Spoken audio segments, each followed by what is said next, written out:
श्री कृष्ण कहते हैं, कितने भी बुरे दिन हों डरना मत। बस मेरी यह बात हमेशा याद रखना।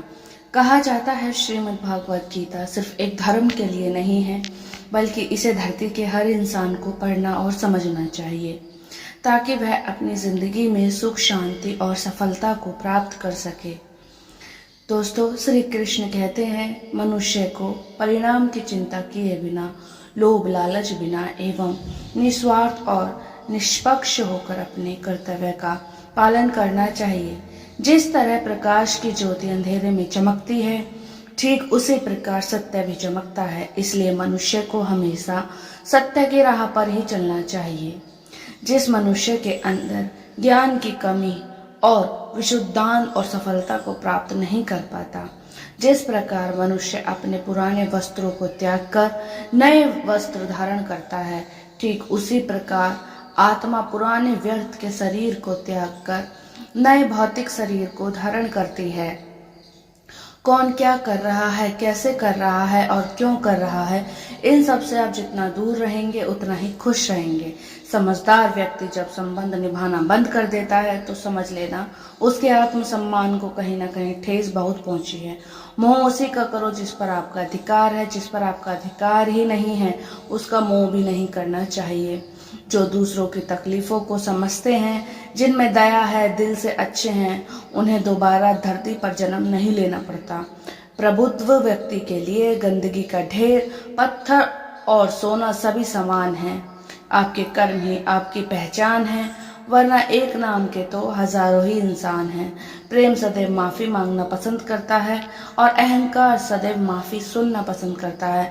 विषयों के बारे में सोचते रहने से मनुष्य को उनसे आस्तिकता हो जाती है। इससे उनमें कामना यानी इच्छा पैदा होती है और कामनाओं में विघ्न आने से क्रोध की उत्पत्ति होती है। सदैव संदेह करने वाला व्यक्ति के लिए प्रसन्नता न इस लोक में है न कहीं और। कर्म वह फसल है जिसे इंसान को हर हाल में काटना ही पड़ता है। इसलिए हमेशा अच्छे बीज बोएं ताकि फसल अच्छी हो। जो होने वाला है वह होकर ही रहता है और जो नहीं होने वाला है वह कभी नहीं होता है।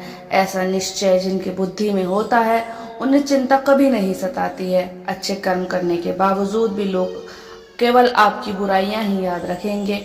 इसलिए लोग क्या कहते हैं इस पर ध्यान मत दीजिए।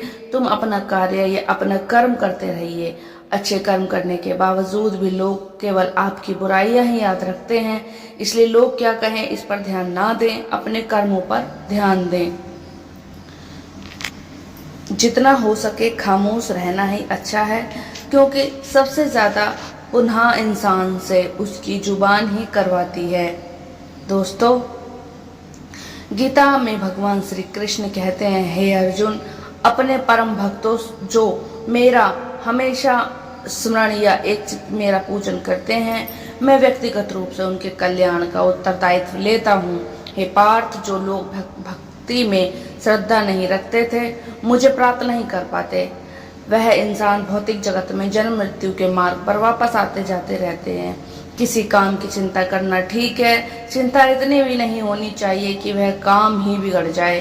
अच्छी नियति से किया गया काम कभी व्यर्थ नहीं जाता और उसका फल आपको जरूर मिलता है। श्री कृष्ण कहते हैं, हे अर्जुन, मैं किसी का भाग्य नहीं बनाता, हर कोई अपना भाग्य खुद बनाता है। उसका फल आपको कल प्राप्त होगा और आज आपके पास है वह आपके द्वारा पहले किए गए कर्मों का फल है।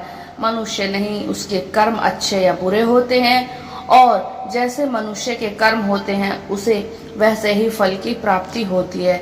तुम्हें सिर्फ अपने कर्म करने का अधिकार है, किंतु कर्म के फलों के द्वारा तुम अधिकारी नहीं हो। तुम ना तो खुद को अपने कर्मों के फलों का कारण मानो और ना ही कर्म करने में कभी अशक्त हो जाओ। सही कर्म वह नहीं जिसके परिणाम हमेशा सही हों, अपितु सही कर्म है जिसका उद्देश्य कभी गलत नहीं हो सकता। संसार में कोई भी मनुष्य सर्वगुण संपन्न नहीं होता, इसलिए कुछ कमियों को नजरअंदाज करके रिश्ता बनाए रखें।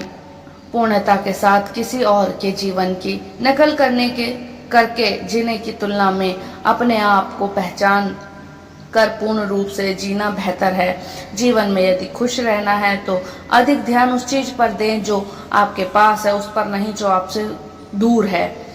उस दिन हमारी सारी परेशानियां खत्म हो जाएंगी, जिस दिन हमें यकीन हो जाएगा कि हमारा सारा काम ईश्वर की मर्जी से होता है।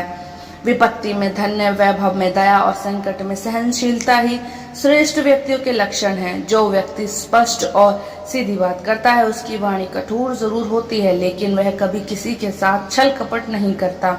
बुराई बड़ी हो या छोटी हमेशा विनाश का कारण बनती है, क्योंकि नाव में छेद छोटा हो या बड़ा, वह नाव को डुबो ही देता है। जो दान बिना सत्कार के को पात्र को दिया जाता है, वह तामस दान कहलाता है।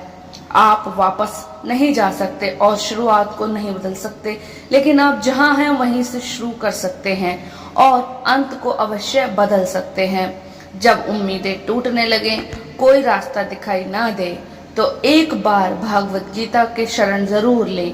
दोस्तों, ये वीडियो आपको कैसी लगी प्लीज कमेंट कर जरूर बताएं। वीडियो को ज्यादा से ज्यादा लाइक शेयर करें। हमारे चैनल पर नए हैं तो चैनल को सब्सक्राइब करें और बेल आइकन दबाना ना